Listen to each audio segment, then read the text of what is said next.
सर्वदेष्टां धात्रे नमः। सर्वदेष्टां धात्रे नमः। ओम जगदाधार ओम जगदाधार सर्वदेष्टां धात्रे नमः। सर्वदेष्टां धात्रे नमः। ओम जगदाधार ओम जगदाधार सर्वदेष्टां धात्रे नमः। सर्वदेष्टां धात्रे नमः। सच्चिदानंद भगवान की जय। सत्य सनातन दर्शन की जय। सतगुरुदेव भगवान की जय। योग वशिष्ठ उत्पत्ति प्रकरण 11 सर्ग तक जो है चर्चा हो चुकी थी। आज सर्ग क्रमांक 12 है। वशिष्ठ जी बोले कि हे राम जी, परम ब्रह्म जो है वो सम है, शांत है, स्वच्छ है, अनंत है, चिन्मात्र और सर्वदा काल अपने आप में स्थित है। सम का अर्थ क्या होता है? जिसके समान कोई दूसरा है ही नहीं, सम उसको कहते हैं। जहाँ मैं अलग हूँ, मेरे जैसा वो नहीं हो सकता, वो समता नहीं है। गीता में भगवान कृष्ण कहते हैं समम सर्वेषु भूतेषु तिष्ठन्तं सर्वेश्वरम्। मैं सम हूँ और कहा कि सब भूतों में ऐसा कोई भूत प्राणी नहीं है जिसमें मैं सम ना हूँ। कमाल है। देखो, अब तुम उसको विराट देख लोगे तो कहोगे चींटी में कैसे, और सूक्ष्म देख लोगे तो कहोगे हाथी में कैसे। तो उसके देखने की कला है, उसको बता रहे भगवान कृष्ण कि सब भूतों में मैं सम कैसे हूँ। तो बताते हैं अविनश्यत्सु विनश्यत्तम्। विनाशशील वस्तुएं हैं ही नहीं। सारी विनाशशील वस्तुओं में मैं कौन हूँ? अविनाशी हूँ। इसलिए ईश्वर के कार्यों को देख देख करके आर्य समाजी क्या कहते हैं? आर्य समाजी कहते हैं कि यही ईश्वर का दर्शन है, इसी से मोक्ष हो जाएगा। बस यही आर्य समाजी पकड़े जाते हैं। ये ईश्वर का दर्शन तो है, ईश्वर के कार्यों को देखना ईश्वर का दर्शन तो है, लेकिन इस दर्शन से कभी कोई मुक्त आज तक हुआ है क्या? कोई नहीं हुआ। क्यों? क्योंकि जो सच्चा दर्शन है वो तो अपरोक्ष रूप से तुम्हारी अपनी में है, जो सम है। एक बार अपने को तुम सब में सम देख लो। बताओ, श्रुति कहती है ततो न विजिगुप्सते। तुम किससे घृणा करो? घृणा करने योग्य कोई रहेगा तो कितना ऊंचा ज्ञान है। अभी हम यदि किसी से नफरत करते हैं या किसी से हम स्नेह करते हैं तो अभी हमको ब्रह्मबोध नहीं है। ये अनुकूलता प्रतिकूलता, प्रियता अप्रियता, ये समता में नहीं है। अगर सम हो तो तुम शांत हो, फिर तुम में कोई भी विक्षिप्ति हो ही नहीं सकती। और शांत हो तो तुम स्वच्छ हो। स्वच्छ का मतलब होता है मिश्रण रहित। हमेशा मिश्रण में गंदगी होती है, एक में कोई गंदगी नहीं होती। अनंत हो। अनंत का भी अर्थ है कि तुम्हारा कभी भी जो है अभाव नहीं होता है। चिन्मात्र हो। जड़ता तुमको छू के नहीं निकली। चिन्मात्र का अर्थ क्या है? चेतन ही चेतन हो। अगर जड़ता का जरा भी संपर्क है तो तो अभी आप अपने चेतन तत्व को नहीं जानते। सर्वदा काल में हो, ऐसा कोई काल नहीं है, न भूत न वर्तमान न भविष्य। अब हमें लगता है कि हम मर जाएंगे, हम मर जाएंगे तो वर्तमान सिद्ध हो गया कि नहीं, कि वर्तमान में तो हम हैं, भविष्य में हम हैं ही नहीं। तो ये तो कोई ज्ञान नहीं, या इससे पूर्व मैं था ही नहीं, मैं अभी अभी ज्ञानी हो गया हूँ। जो ज्ञान को उपलब्ध होते हैं वो ये भी जान जाते हैं कि पहले भी मैं ऐसा ही था, केवल मुझे पता नहीं था। हाँ? न मैं बंदा था, स्वामी राम कहते हैं, न मैं खुदा था।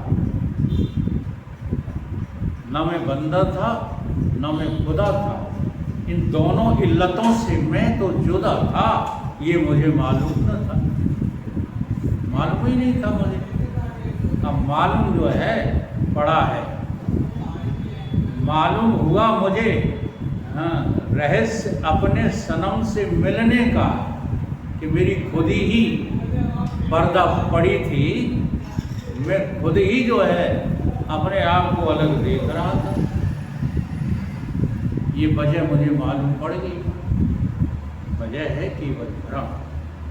भ्रम से ही तो मैं अपना स्वरूप न भास करके एक 3.5 हाथ का शरीर, आने जाने वाला जीव और ज्ञान और अज्ञान को प्राप्त होने वाला जीव लगता।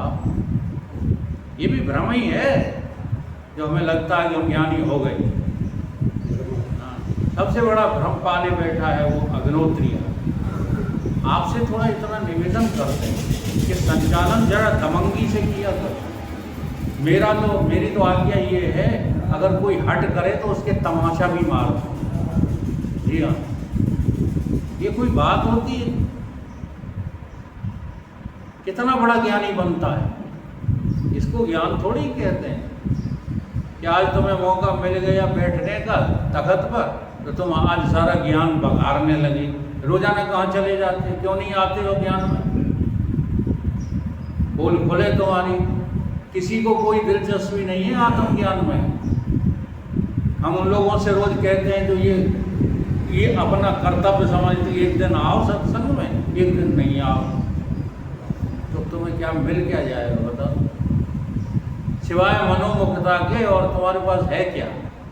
तुम्हारा मन हुआ तो आ गए, नहीं मन हुआ तो नहीं आ गए। तो मौका मिलता है तो फिर ज्ञान छांटते हो, तख्त मिल जाए तो तोड़े डालते हो। ये कई संत आए भी तख्त को ऊलते हैं, कहीं एक फोटो ऊल के प्रवचन करो। पता नहीं कहाँ की कौन सी फूल की।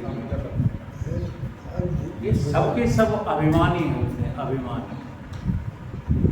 सच्चाई से इनका कोई वास्ता नहीं होता।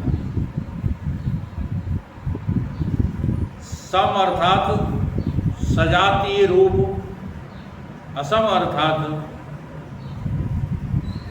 भेद रूप। कैसे हुए? सो भी सो। अब हम में जो सजातीयता, विजातीयता और सुगत भेद ये कैसे आ गए, वशिष्ठ जी कहते हैं उसको भी समझिए। प्रथम तो उसमें चैत्य का फुरना हुआ, उसका नाम जीव हुआ। ये जो इस पुराना शब्द हमारे योग वशिष्ठ ने लिया है, इसका अर्थ लोग नहीं समझ पाते। इस पुराना का अर्थ ये होता है, मैंने कई बार उदाहरण दिया है, जैसे पानी में लहर, पानी में लहर स्फुरित होती है। पानी कोई बदल के लहर नहीं बन गया, बदल के बन गया, पानी का परिणाम हो गया लहर, बदला नहीं है। केवल पानी स्फुरित हुआ, और पानी स्फुरित होते ही पानी अलग हो गया, लहर अलग हो गई। ये भेद पैदा हो गया। इसी स्फुरणा में द्वैत खड़ा होता है, और जब द्वैत खड़ा होता है तो वही जो दूसरा है वो अपने को जीव स्वीकार कर लेता है और ढूंढने लगता है ब्रह्म को। बीच में आ गया आड़े अज्ञान या भ्रम। अज्ञान और भ्रम हटा दो तो इस स्फुरना से तुम अलग थोड़े ही हुए हो। तो वशिष्ठ जी समझा रहे हैं कि जो स्फुरना से हम क्या हो गए, हमारा नाम जीव हो गया। विस्मरण, इसको आप विस्मरण नाम दे सकते हैं। जैसे ही आप अपने को भूले, आत्म शुद्ध स्वरूप को भूलो, तैसे जीव बन गए। और जीव को भूले सोई देह बन गए, देख लो। और देह को भूले सोई ठाकुर बन गए, ब्राह्मण बन गए, फलाने संबंधी बन गए, संबंधी बन गए। ये सब भूला वाली का भूल भुलैया का चक्कर। अब वो बहुत लंबा किस्सा हो जाएगा। एक बार स्वामी जी ने सुनाया था भूल भुलैया। जानते हैं भूल भुलैया में क्या सुनाया था? वो वैराग के लिए जो है दृष्टांत है। जो आज पत्नी बनी है, कल तुम्हारी माँ या बेटी थी। ये सब भूल भुलैया है। हम मोहासक्त हो रहे हैं। लेन देन के कारण से ये जीव आपस में संबंध स्थापित कर लेते हैं। कुछ उनका ऋण तुम्हारे ऊपर बचा, तुम्हारा उनके ऊपर बचा है, इसलिए ये सारे संबंध यहाँ दिखाई दे रहे हैं। जो आज लड़के हैं ना, पिछले जन्म में दुश्मन थे तुम्हारे। और गाँव का जो है हो चाहे ना हो, ये तो बहुत बड़े कर्जदार बैठे हैं अपनी औलादों के, क्योंकि व्रत हो गए, अभी भी पटाने में लगे। कर्जा खा के आए ही। जी हाँ, नहीं तो पूत सपूत तो क्यों धन संचय, और पूत कपूत तो क्यों धन संचय। ये बात इनके दिमाग में हमारी तरह क्यों नहीं आई? आज तक लगे हैं कमाने। क्यों कमाया जाए किसी के लिए? दाल रोटी खाओ, प्रभु के गुण गाओ। ये मोहाशक्ति भूल भुलैया है। तो ये भूल करके तुम जो है जीव हो गए। उसने दृश्य को चेता दिया, उससे तन्मात्र शब्द स्पर्श रूप गंध उपज गए। उन्हीं से पृथ्वी, अप, तेज, वायु और आकाश पंचभूत वृक्ष हुआ। उस वृक्ष में ब्रह्मांड रूपी फल लग गया। इससे जगत का कारण पंच तन्मात्रा हुई। और तन्मात्रा का बीज आदि सम्मित आकाश है, और इसी से सब जगत, ये सब क्या हो गया? बाहर रूप दिखाई दे। जगत है नहीं।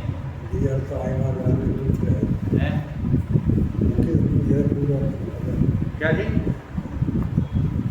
तुम्हारी ही जो है ये नाम रूपता है। नाम रूप जंजाल। अस्थि भांति प्रिय सिंधु में ये नाम रूप जंजाल है। तुम्ही ने ये सब खड़े कर लिए हैं नाम। हे राम जी, इससे बीज होता है वैसा, जैसा जिसका बीज होता है वैसा ही उसका फल होता है। ये उदाहरण तो बहुत जो है सरल है। आम का बीज से पेड़ कायेगा होगा, आम ही होगा कुछ और नीम का बीज से पेड़ कायेगा होगा, नीम ही होगा और कायेगा। कुत्ते के बीज से कौन पैदा होगा? हाथी के बीज से कौन पैदा होगा? है? और जिसका बीज तुम समझ लो कि ब्रह्म है, तो उस बीज से कौन पैदा हुआ है? ये लगता है।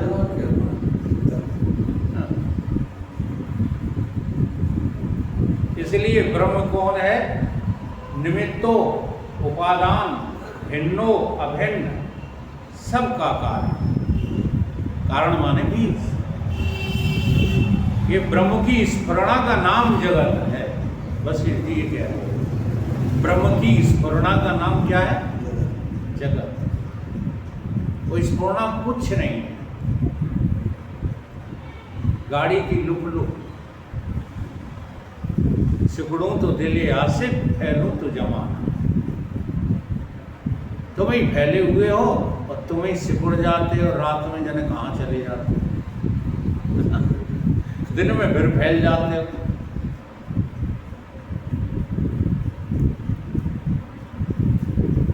इस बीज पर ब्रह्म, इसका बीज पर ब्रह्म है। तो ये पर ब्रह्म आदि अचेत चिन्हमात्र स्वरूप परमाकाश है, और जिस चेतन सम्मित में जगत भासता है वही जीवाकाश है। वह भी शुद्ध निर्मल है, क्योंकि ये पृथ्वी आदि भूतों से रहित है। हे राम जी, ये जगत ही तुमको भासता है, तो सब चिदाकाश रूप है, और वास्तव में द्वैत तो आज तक बना ही नहीं। ये जो भास रहा है वो चिद मात्र है, तुम ही अपने चित्त में भास रहे, और कोई थोड़ी है। अब गड़बड़ कहाँ हो जाती है कि शीशा में हम ही भासते हैं, वो हम ही चोंच मारते हैं, क्या समझ गए कि कोई दूसरा है। तो चेतन तत्व ब्रह्म ही हमारे अंतःकरण में भास रहा है, लेकिन हम चिड़िया की तरह अपनी चोंच मार मार के घायल हो गए। ये मेरा है, ये मेरा है, ये तेरा है, और इसी का नाम का है भ्रमात्मक माया। मैं और मोर तोर दे जय बस की नहीं जीवन। कितनी सरल बात जो है योग वशिष्ठ में बताई जाती है, कि मनुष्य की बुद्धि बिल्कुल सड़ है।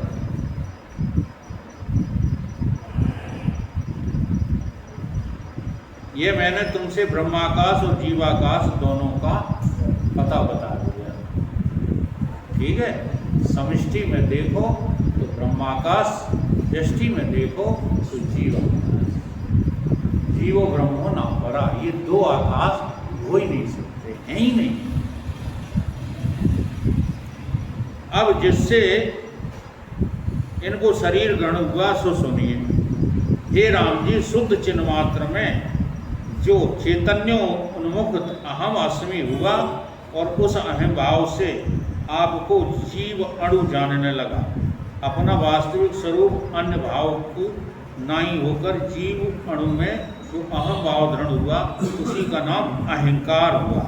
इस अहंकार की दृढ़ता से निश्चयात्मक बुद्धि हुई, और उसमें संकल्प रूपी मन हुआ। जब मन इसकी ओर संसरने लगा, तब सुनने की इच्छा हुई, इससे श्रवण इंद्रिय प्रकट हो गई। देखने की इच्छा हुई तो नेत्र इंद्रिय प्रकट हुई। सूंघने की इच्छा हुई तो घ्राण इंद्रिय, छूने की इच्छा हुई तो त्वक। ऐसे तुम्हारा ये जो है पतित रूप है, ठीक है। द्वैतवादी इसको क्या कहते हैं, इसको क्या बोले, उत्थान रूप कहते हैं। और वशिष्ठ जी महाराज कहते हैं कि ये तुम्हारा पतन हो गया, तुम ब्रह्म से क्या बन गए आकर के, नाम और रूप। और तो ब्रह्म बने क्या घूम रहे हो, शरीर बने। ये शरीर भी तीन काल में है नहीं। इस क्रम को थोड़ा सा चिंतन किया करो। जब आप चिंतन में बैठा करो, अकेले होने की कोशिश किया करो। जब होता क्या है कि ध्यान में भी लोग जो है बाजार लगा लेते हैं। वो कहते हम हमारा ध्यान लग गया, हम आधा घंटे तक ध्यान पर बैठे। ये दृष्टांत मुझे याद आता है सरमत फकीर का।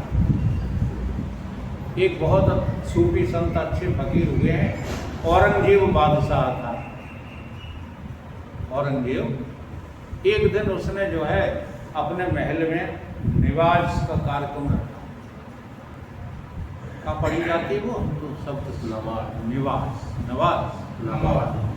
पढ़ने का कार्यक्रम रखा। हजारों की संख्या में जो भीड़ इकट्ठी हुई।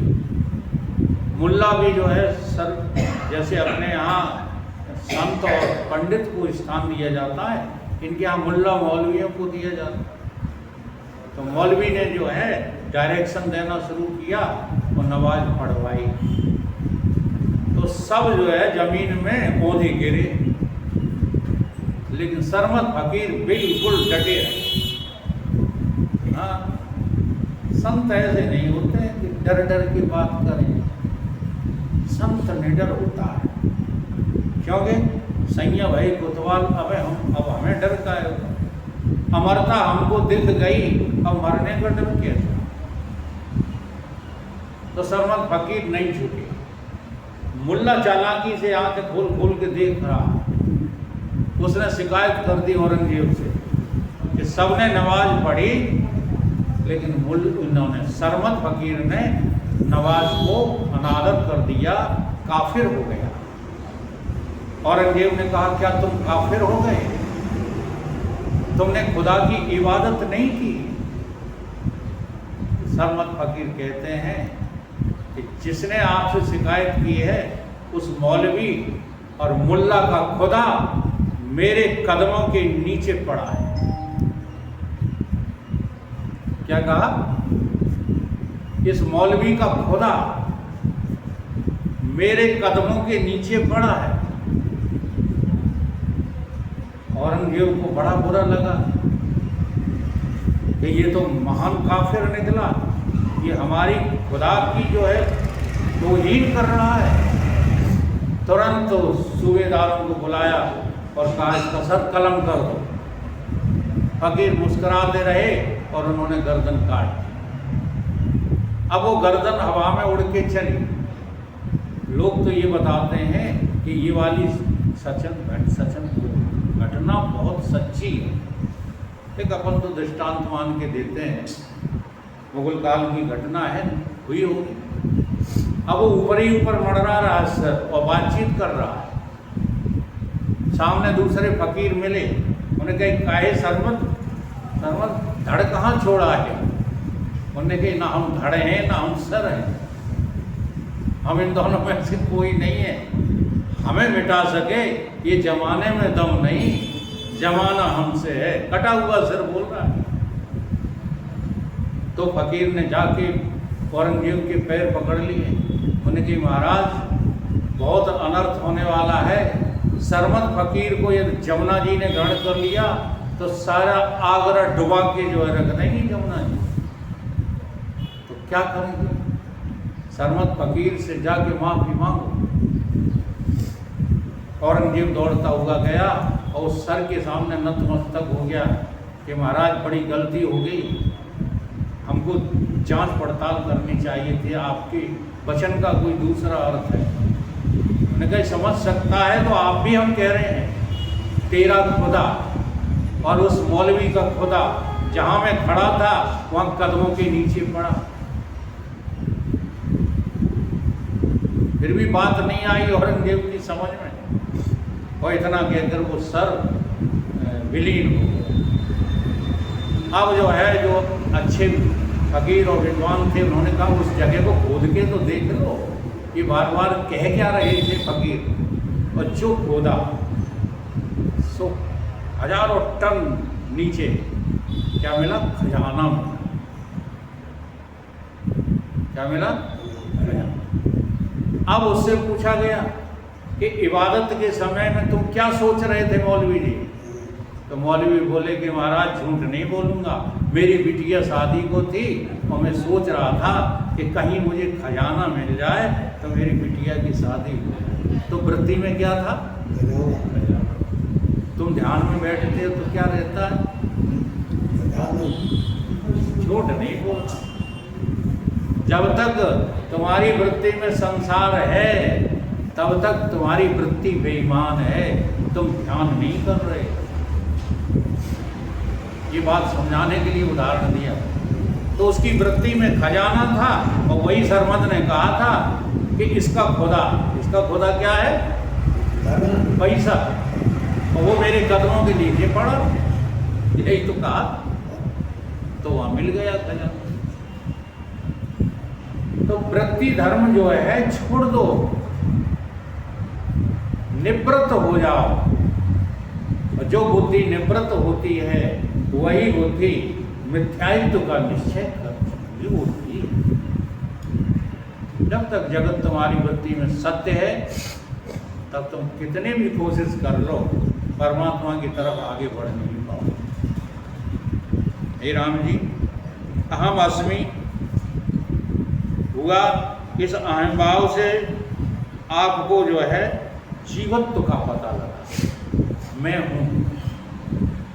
सुबह सुबह जब तुम उत्तिष्ठ अपनी निद्रा अवस्था, ज्ञान अवस्था से खड़े होते हो, थोड़ा सा किया करो अनुभव, तो केवल ये लगता मैं हूँ। ये भी नहीं लगता कि मैं देह हूँ, ये भी नहीं लगता कि मैं ठाकुर हूँ, ब्राह्मण हूँ, कुछ भी नहीं लगता। केवल ये लगता है थोड़ी देर के लिए मैं, यही जीवन है। मैं हूँ का मतलब ही क्या है? जीवन। यही जीव अणु अहम भाव को, दृढ़ता को प्राप्त हो जाता है, इसे अहंकार कहते हैं। वो यही अहंकार आगे जो है पतित होकर के क्या बन जाता? बुद्धि बन जाता। ये पतन है जीव का, उत्थान नहीं है, ये विकास नहीं है। लेकिन व्यवहार में अपन लोग इसको क्या कहते हैं? विकास। अब बच्चे की बुद्धि का विकास हो रहा है, बुद्धि का तो विकास हो रहा है, लेकिन जीव का पतन हो रहा है। जीव जब सांसारिक वासनाएं बटोरने लगता है तो पतन हो जाता है। और बालक में जब सांसारिक वासनाएं नहीं होती, तब वो उस पतन से बचा हुआ है। ये उल्टा ही खेल चल रहा है कि नहीं? इसलिए अपने बच्चों को कोई ब्रह्मज्ञानी नहीं बनाना चाहता, सबके सब उसकी बुद्धि का विकास करना चाहता। उसी का नाम अहंकार है।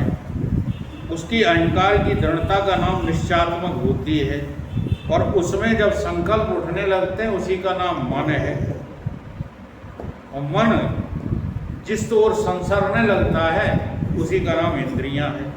इंद्रिय प्रकट जब रूप देखने लगने तो आंख बन गए,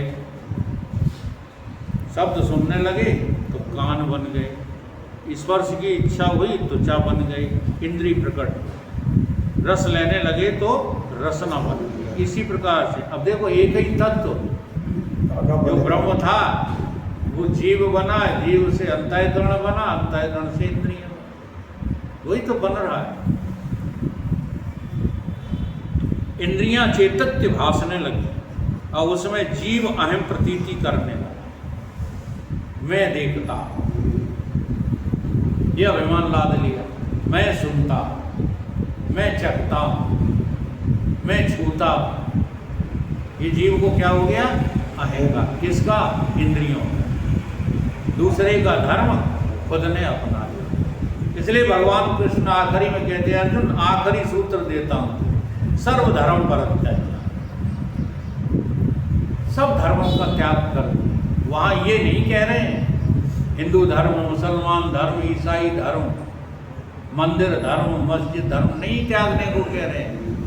ये जो 5 कर्मेंद्रियाँ, 5 ज्ञानेंद्रियाँ, चतुष्ट अंतःकरण, प्राण आदि, तन्मात्राएँ आदि, इन सब के धर्मों का तू त्याग कर दे, फिर क्या बचेगा तेरे पास? तो जो तू बचेगा ना, वो कहाँ चला जा? मामेव शरणम, मेरी शरण। ये है शरण। सुन रहे हो जगदीश जी? जिस शरण नहीं है जिसे तुम शरण किया, ये तो पतन है।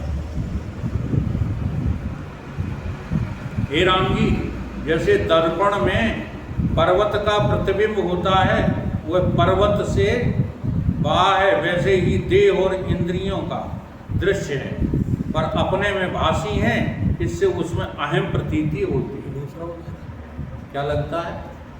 आधा घंटा हो गया, हो जाए ये लगता है कि ये मैं ही नहीं, अहम प्रतीति होती है।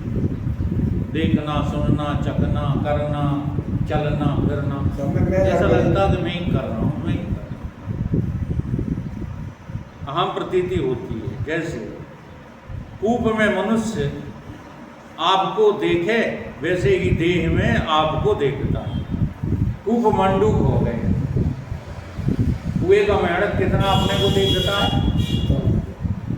अब वो बाल्टी में भर के कहीं बाहर आ गया तो कहता ओ गजब है, हम उतनी दुनिया समझ रहे थे। ऐसे ही तुम अपनी में को कितना समझ रहे? 3.5 जब तुम जानते हो सारा ब्रह्मांड तुम्हारा ही स्वरूप है।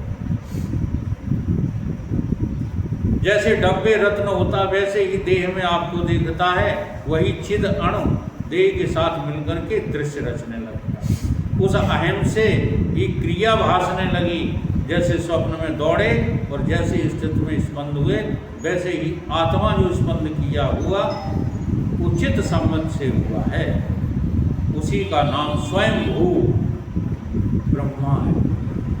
वही कौन बन गया? स्वयं भू। अब उन्हीं से जो है बने मनो सतरूपा, इसलिए उनका नाम भी क्या होगा?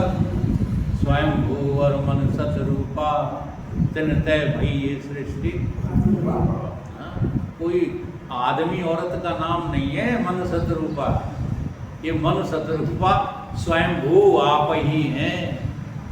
आपसे ही सृष्टि का ये सब उद्गम होगा। लेकिन किसी आर्य समाजी से मत टकरा जाना। आर्य समाजी इसको कभी स्वीकार नहीं करते। वो कहते हैं नहीं, हमसे सृष्टि हो ही नहीं सकती, ये सृष्टि तो ईश्वर रचता है। ठीक है? इसलिए वेदांत का अधूरा ज्ञान आदमी की बुद्धि खराब कर देता है। फिर वो जब आर्य समाजियों से टकराता है तो वो वहाँ सरेंडर हो जाता है, क्योंकि उनके पास ऐसे ऐसे तर्क हैं कि सृष्टि का निर्माण तुमसे नहीं हुआ, ईश्वर से हुआ। लेकिन जो योग वशिष्ठ पढ़ चुके हैं एक बार, वो आर्य समाजियों को भी पानी पिला दें। आएगा ईश्वर भीश्वर लिए फिरते।